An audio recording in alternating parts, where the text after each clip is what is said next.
Hey everyone, I'm a Big Blaze and today we go over one of the best druid builds and probably one of my favorites one, Werenado Druid. This build has no weaknesses. You can push the pit, bosses, dungeons and everything else. There is one big problem in this season with this build that I'm gonna talk about and explain. Let's start. The first thing you need to know on this build is do not level with this build. This build is amazing on the end game, but not when leveling.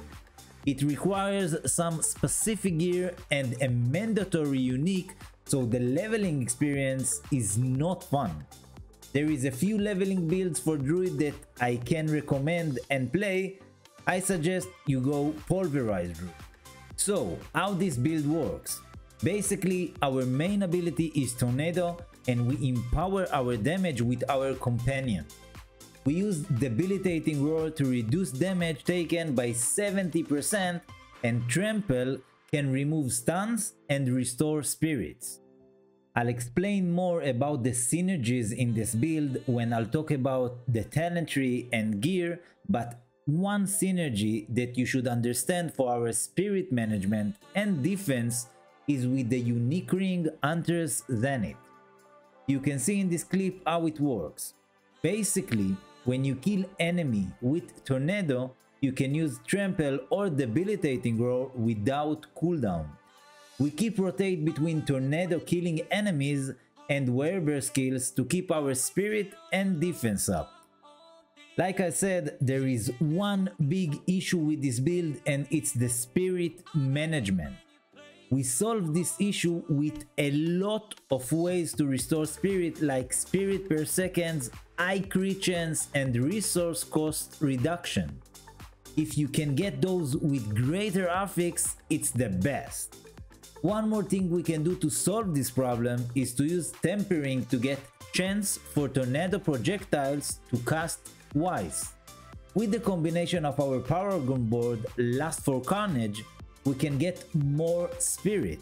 Our main goal in this build is to get enough spirit to sustain Tornado's spam. When we talk about gear, we have some specific stats we need to go to. Maximum life, attack speed, crit chance, and spirit per second. But keep in mind that you need to adjust with the gear that you have. Our helmet is Tempest Roar. This is our best unique. This is what makes our build a build. The chest is willpower, maximum life and spirit per second. If you can get greater affix on spirit per second, it's the best. Our gloves is attack speed, crit chance and +3 to core skill. If you can find +3 to tornado, it's the same. This is our best gloves. Hence, we need willpower, maximum life and some sort of resistance. It doesn't matter if it's fire, cold, whatever. Just make your resistance cup. You can see I'm still working on it. Our boots, my boots is willpower, maximum life and spirit per second. For me, it's the best because I really need the spirit per second. If you can get greater affix on spirit per second, it's the best. You can use the unique Wild Art Hunger, but if you do, make sure your spirit is in check because you don't have the spirit per second. You maybe have a lot more damage with the boots, the unique boots, but you have less spirit per second, so make sure you have it. On the weapon, our best is willpower, maximum life and resource cost reduction. Greater affix on resource cost reduction. It's the best. If you can find more greater affix, it's even better. Our amulet is my amulet is maximum life, attack speed and envenom. If you can convert maximum life to crit chance, it's the best. I didn't find it and it's hard to get +2 to envenom, so I just play with it. Hunter Zenith, like I showed before, you can change it if you want to. This is our best ring. maximum life, attack speed, and crit chance, greater affix on critical strike chance. If you can find the same ring, you can use both rings.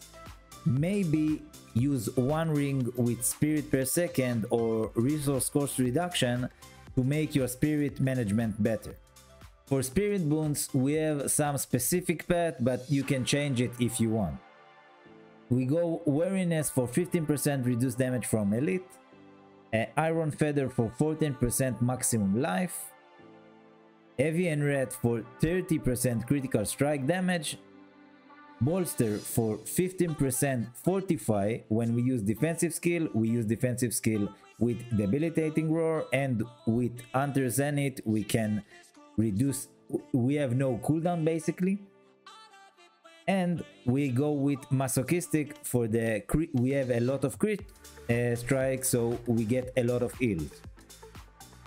You can change it if you want for maximum spirit, but I don't recommend it because we need the reduced damage. You can take a critical strike chance if you don't have enough. The cap is not cap, but you need to aim for 40%, but you will get it with better gear and masterwork. I'll talk more about it. This is it basically. I don't recommend the others with this specific build. I think that this combination it's the best. So I'm not gonna talk about the skill tree. I'm gonna link the max roll build planner so you can check it yourself. I wanna say thank you for all the max roll guide writers. They are doing amazing job. You can check other builds if you want to. The main question I get when I play this build is, why do I use the companions when I'm not actually using it? So first of all, you can use it if you want to. The active ability you can use, but the main goal we have with this companion is that some of our legendary powers and other stuff empower our damage when we have companions. Like the shepherd legendary power is core and red skill, deal an additional 17 to 20% damage per companion we have.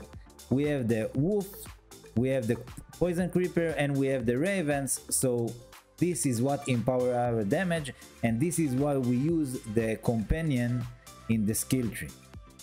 When we talk about the Paragon, we have a few important nodes we need to know about for our gameplay. If you want, the build planner is in the description so you can check every node yourself. Like I said, Lust for Carnage is one of the important nodes.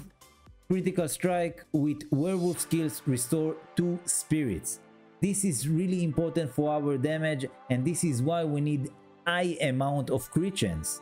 Try to aim for 40% crit chance.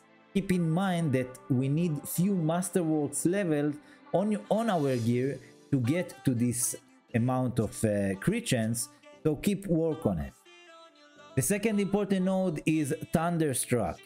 This node equal to a lot of our damage, and the multipliers come from the damage to close and distant enemies. A lot of our damage is close damage, but if you get high percent of distant damage on your gear, you might save it because the percent value is higher on damage to distant enemies.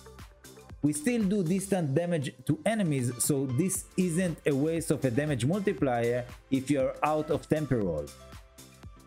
On my gear I have damage to close enemies on the gloves and the weapon, but again, if you are out of temper rerolls, keep it. One important node that I really like to play with is Inner Beast, because our spirit management is so important. I suggest that until you sort out your spirit management, keep playing it. Maybe even after, because the spirit is really good and it can let you play with more offensive powers like accelerating on my amulet. A quick view on my legendary power. The max roll build planner is in the description if you want to check it out. I made a slight change. The helmet is Tempest Roar, of course. On my chest I have Vigorous for the damage reduction. On my gloves I have Storm Chaser.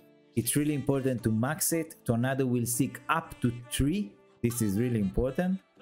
On the pants I have Juggernaut for the armor.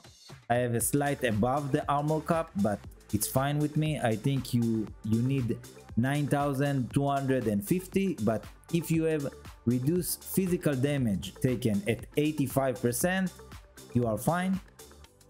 On my boots I have Wind Striker for the movement.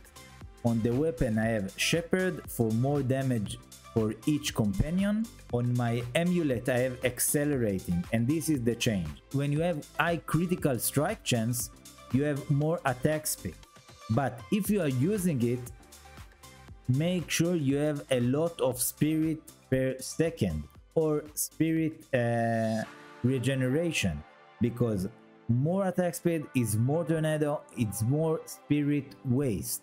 You need to get it back somehow. The second ring is Stampede, more companion, more damage.